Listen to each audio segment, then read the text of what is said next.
ஓம் சாய்ராம். ஸ்ரீ சாயி சச்சரிதம் அத்தியாயம் 25. அகமத் நகர், தாமு அண்ணா. 1. வியாபார விவகாரம். 2. மாம்பழ லீலை. முன்னுரை. கருணை கடலும் ஈஸ்வர அவதாரமும் பரபிரம்மமும் மாபெரும் யோகீஸ்வரனும் ஆகிய சாய் பாபாவுக்கு நமது அஷ்ட அங்கங்களாலும் நமஸ்கரித்துவிட்டு நாம் இந்த அத்தியாயத்தை தொடங்குகிறோம். ஞானிகளின் முடிமணியாகவும் எல்லா புனித பொருட்களின் இருப்பிடமாகவும் நமது ஆத்மராமனேயாகவும் பக்தர்களுக்கு ஒரு வல்லமை வாய்ந்த அடைக்கலப் பொருளாகவும் விளங்கும் சாய் பாபாவுக்கு ஜெயம் உண்டாகட்டும். வாழ்க்கையின் லட்சியம், குறிக்கோள் இவற்றை எய்திய அவர் முன் வீழ்ந்து வணங்குவோம். சாய் பாபா எப்போதுமே கருணை நிறைந்தவராக இருக்கிறார். அவர்பால் முழுவதுமான பக்தியே நம்மை பொறுத்தவரை தேவைப்படுவதாகும். உறுதியான நம்பிக்கையும் பக்தியும் ஒரு பக்தன் பெறும்போது அவனது விருப்பங்கள் விரைவில் நிறைவேறுகின்றன. சாய் பாபாவின் வாழ்க்கையையும் லீலைகளையும் எழுத வேண்டுமென்ற ஆர்வம் ஹேமத் பந்தின் உள்ளத்தில் எழுந்தபோது அதை உடனே அவரை கொண்டு எழுதி முடிக்கச் செய்தார். குறிப்புகள், ஞாபகங்கள் இவைகளை வைத்துக்கொள்ள உத்தரவு கொடுக்கப்பட்ட போது ஹேமத் பந்த் உணர்வூட்டப் பெற்றார். அவரது அறிவு வேலையை மேற்கொண்டு முடிப்பதற்கு வேண்டிய உறுதியும் தைரியமும் பெற்றது. இப்பணியை மேற்கொள்ள தாம் தகுதி உடையவரல்ல என்றும், ஆனால் பாபாவின் அருள் நிறைந்த ஆசீர்வாதங்களை மேற்கொண்ட பணியை சம்பூர்ணம் செய்வதற்கு அவரை ஊக்குவித்தது என்றும் அவர் கூறுகிறார். எனவே சச்சரிதம் என்ற இக்கிணற்றிலிருந்து அல்லது நீர்த்தேக்கத்தினின்று அல்லது சோமகாந்த கல்லிலிருந்து சாயி லீலைகள் என்ற ரூபத்தில் அமிர்தம் ஊறி வருகிறது. படிப்போர் அதை மனதாரப் பருகுகிறார்கள். சாய் பாபாவின் மீது எந்த ஒரு பக்தனுக்கு முழு மனதான பூரணமான பக்தி ஏற்படுகிறதோ அவனது கேடுகளும் அபாயங்களும் துடைக்கப்பட்டு அவனது நலம் பாபாவால் கவனிக்கப்படுகிறது. அகமத் நகரில் இருந்த தாமோதர் சாவ்லாராம் ராசனே காசார் என்ற தாமு அண்ணாவின் கதை மேற்கூறிய கருத்தின் விளக்கமாக கீழே தரப்படுகிறது. தாமு அண்ணா. அத்தியாயம் 6 ஷீரடியில் ராமநவமி திருவிழா சம்பந்தமாக இவரை பற்றி முன்னமே கூறப்பட்டிருப்பதை வாசகர்கள் கவனித்திருப்பார்கள். ஏறக்குறைய 1895 ராமநவமி உற்சவ கொண்டாட்டம் துவக்கப்பட்ட போது அவர் ஷீரடிக்கு சென்றார். அதிலிருந்து ஒவ்வொரு வருட விழாவின் போதும் அவர் அலங்கார கொடியையோ அல்லது பொம்மையுள்ள குச்சியையோ ஏற்பாடு செய்து வந்தார். அவ்விழாவுக்கு வரும் ஏழைகளுக்கும் பக்ரிகளுக்கும் அன்னதானம் செய்தார். அவரது வியாபார ஊக பேரங்கள். 1. பஞ்சு. தாமு அண்ணாவும் பம்பாய் நண்பர் ஒருவரும் கூட்டாக பஞ்சு பேர வியாபாரம் செய்ய வேண்டுமென்றும் அது பல லட்சங்களை லாபமாக கொணரும் என்றும் எழுதியிருந்தார்.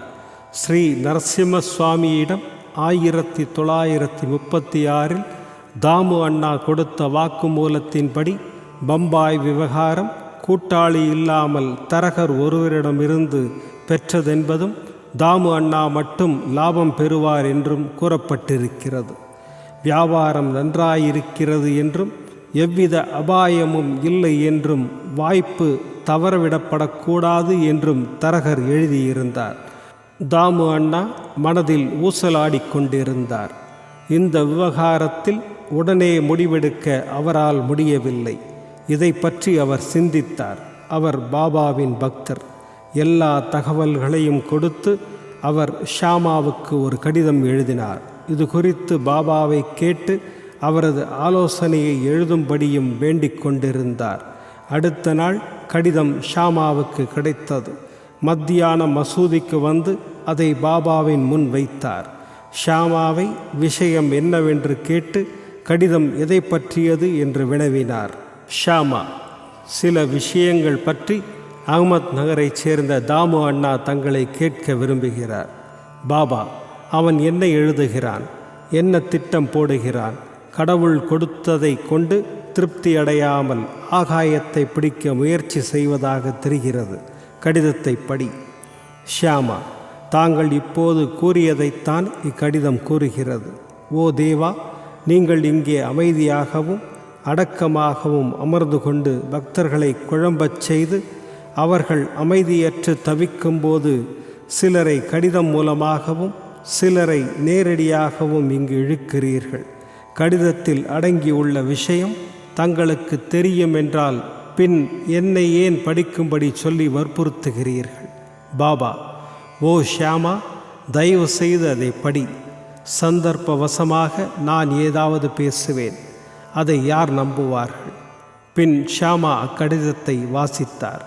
பாபா அதை கவனத்துடன் கேட்டு உணர்ச்சியுடன் கூறினார். தாமு அண்ணாவுக்கு பைத்தியம் பிடித்து விட்டது. அவனது வீட்டில் எதுவும் தேவையிருக்கவில்லை. இப்போது அவனுக்கு இருப்பதை கொண்டு திருப்தி அடைந்து லட்சங்களை பற்றி கவலைப்படாமல் இருக்கும்படி பதில் எழுது. தாமு அண்ணா ஆவலுடன் காத்திருந்த பதிலை ஷியாமா அனுப்பினார். அதை படித்துவிட்டு ₹1,00,000 லாபமாக பெறவிருந்த அவரின் ஆர்வமும் நம்பிக்கையும் தரைமட்டமாக்கப்பட்டதை அறிந்தார். பாபாவை கலந்தாலோசித்ததில் தாம் தவறு செய்து விட்டதாக கருதினார். ஆனால் பதிலில் ஷியாமா பார்ப்பதற்கும் கேட்பதற்கும் அதிக வித்தியாசம் இருப்பதாகவும் அவரே ஷீரடிக்கு நேரடியாக வர வேண்டும் எனவும் பாபாவை காண வேண்டும் என்றும் குறிப்பிட்டிருந்ததால் தாமே ஷீரடிக்கு சென்று பாபாவை நேரடியாக இவ்விஷயத்தை பற்றி கேட்பதே சரியானது என்று நினைத்தார். எனவே அவர் ஷீரடிக்கு சென்று பாபாவை கண்டு வீழ்ந்து பணிந்து அவரது கால்களை பிடித்து கொண்டு அமர்ந்திருந்தார். விவகாரத்தை பற்றி வெளிப்படையாக கேட்க அவருக்கு தைரியமில்லை. பாபாவுக்கு கொஞ்சம் பங்கு கொடுத்தால் நலமாயிருக்கும் என அவர் எண்ணினார். பாபா இந்த வியாபாரத்தில் தமக்கு உதவி செய்தால் அவருக்கு கொஞ்சம் பங்கையோ லாபத்தையோ அளிக்கலாம் என மனதில் நினைத்தார். தாமு அண்ணா தன் மனதில் இரகசியமாக சிந்தித்து கொண்டிருந்தார். ஆனால் பாபாவுக்கு எதுவுமே திரையிடப்பட்டிருக்கவில்லை. நடந்தது, நடப்பது, நடக்கப் போவது யாவும் அவருக்கு உள்ளங்கை நெல்லிக்கனி போல் தெளிவாக இருந்தது. குழந்தை இனிப்பை விரும்புகிறது, ஆனால் தாய் அதற்கு கசப்பான மாத்திரைகளை புகட்டுகிறாள். முன்னது அதன் தேக நிலைக்கு கேடு செய்கிறது, பின்னது நலப்படுத்துகிறது. சிசுவின் நலம் கருதியே தாய் கசப்பான மாத்திரையை அதற்கு சமாதானம் செய்து புகட்டுகிறாள். அன்பான தாயான பாபாவும் பக்தர்களின் நிகழ்கால எதிர்கால நன்மைகளை அறிந்தவரானதால் தாமு அண்ணாவின் மனதில் இருப்பதை அறிந்து, பாபு, அம்மாதிரியான உலக விவகாரத்திலெல்லாம் நான் சிக்கிக்கொள்ள விரும்பவில்லை என்றார்.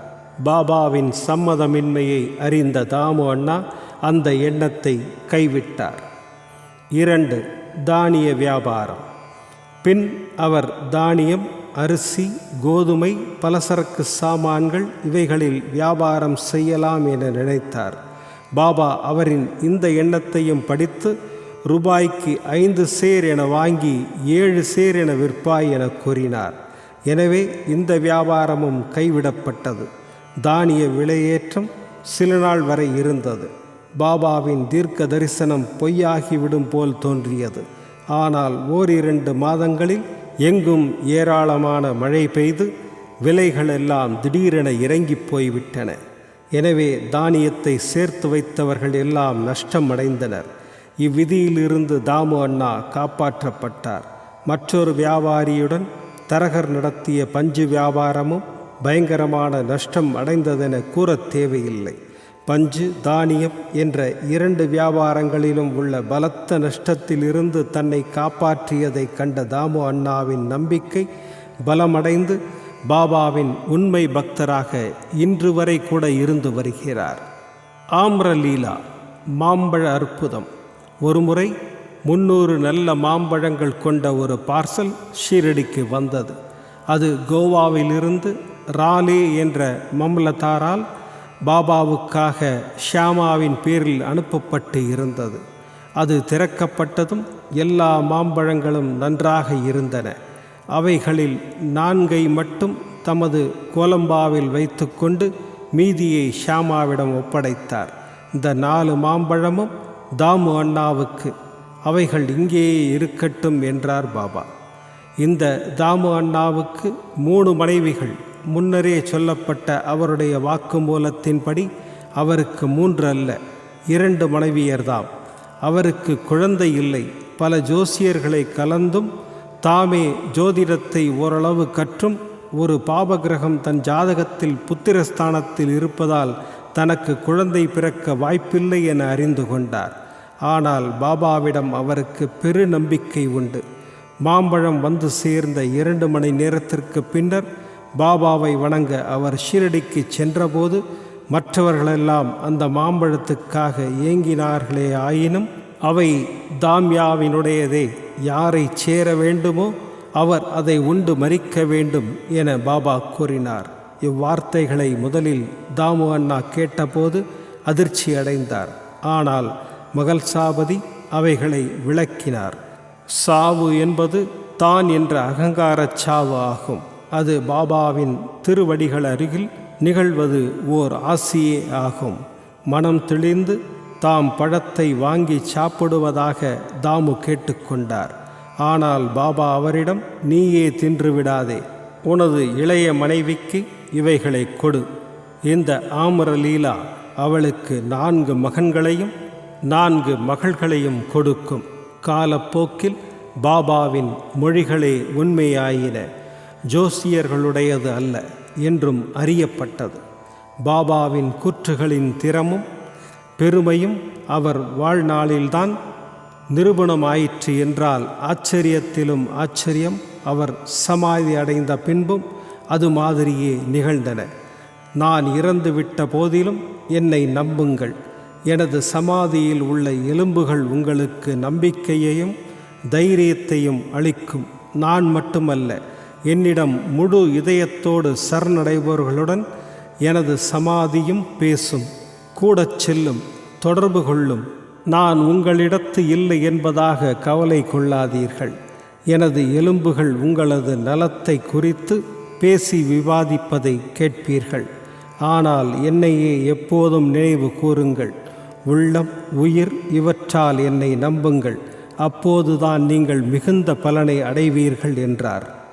பிரார்த்தனை. இவ்வத்தியாயத்தை ஹேமத் பந்த் ஒரு வேண்டுதலுடன் முடிக்கிறார்.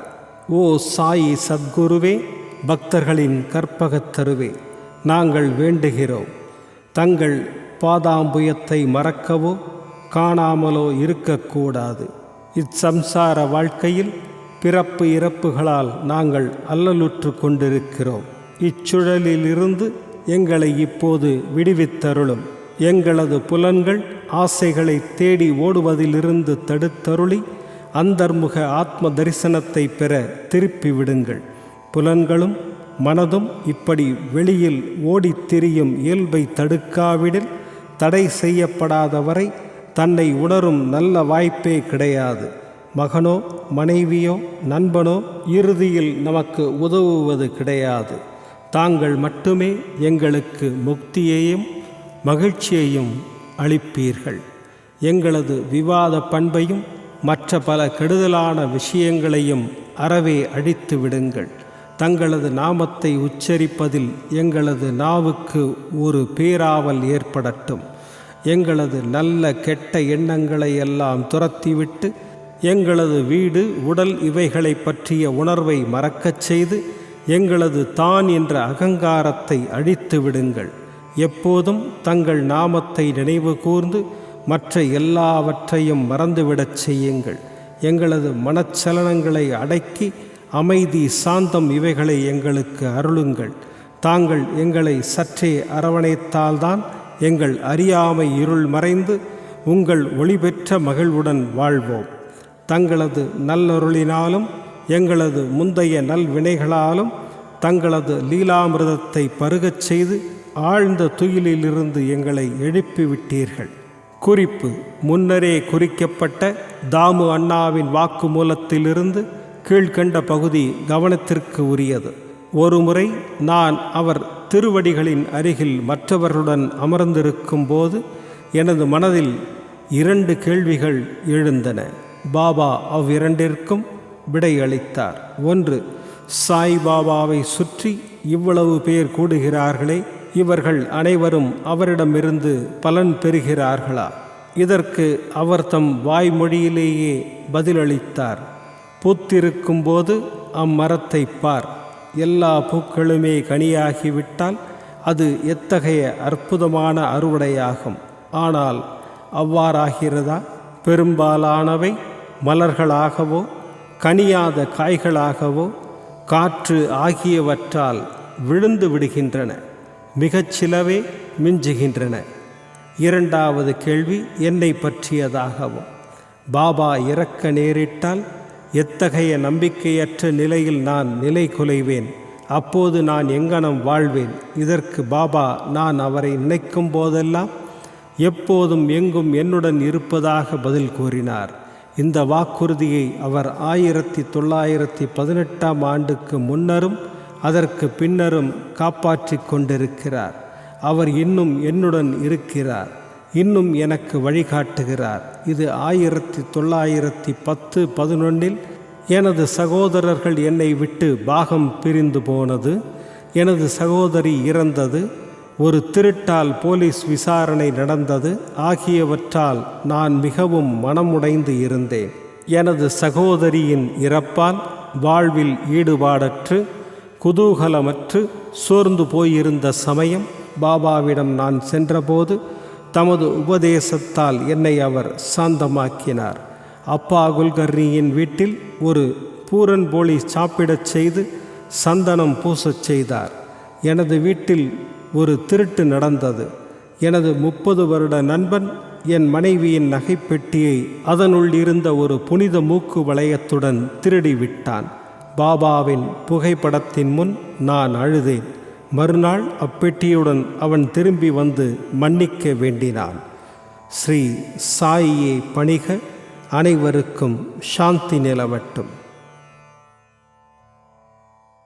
விதம் விதமான பக்தி நிகழ்ச்சிகளை உங்களுக்காக தந்து கொண்டிருக்கிறது உங்கள் கோபுரம் டிவி. உங்களுக்கு பிடித்த நிகழ்ச்சிகளை லைக் செய்யுங்கள், உங்களுக்கு பிடித்த மாணவர்களுக்கு ஷேர் செய்யுங்கள். மேலும் சப்ஸ்கிரைப் செய்வதோடு மட்டுமல்லாது அருகில் இருக்கும் பெல் பட்டனை கிளிக் செய்து கோபுரம் டிவி நிகழ்ச்சிகளை உடனுக்குடன் தெரிந்து கொள்ளுங்கள். மற்றும் ஒரு மகிழ்ச்சியான செய்தி, கோபுரம் டிவி ஆப்பை கூகுள் பிளே ஸ்டோரில் ஃப்ரீ டவுன்லோட் செய்து கோபுரம் டிவி நிகழ்ச்சிகளை தொடர்ந்து கண்டுகளியுங்கள், பாருங்கள், ரசியுங்கள், பரவசமடையுங்கள். gopuramtv.com. பக்தி பக்திமயம்.